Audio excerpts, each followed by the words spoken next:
حضرت محمد مصطفیٰ صلی اللہ تعالیٰ علیہ وسلم نے فرمایا، جو انسان رمضان شریف میں جمعے کا روزہ رکھے اور افطاری کرتے وقت جو بھی دعا مانگے، اللہ تعالیٰ وہ دعا رد نہیں کرتا۔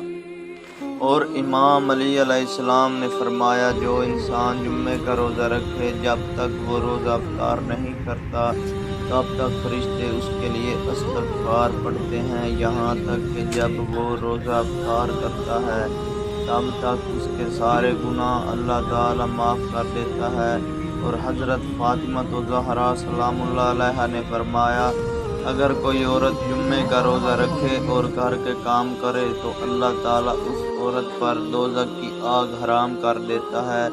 اور امام حسن علیہ السلام نے فرمایا، اگر کوئی انسان جمعے کا روزہ رکھے اور جمعہ کی نماز پڑھے، اس وقت اللہ تعالیٰ اس کے لیے آسمان زمین کے خزانوں کے دروازے کھول دیتا ہے۔ اور امام حسین علیہ السلام نے فرمایا، جو انسان رمضان شریف میں جمعے کا روزہ رکھے اور رزق حلال کمانے کے لیے جائے تو فرشتے اس کے قدم چومتے ہیں اور اللہ تعالیٰ اس کے پسینے کی ایک ایک بوند کے بدلے جنت میں اس کا اعلیٰ مقام بناتا ہے۔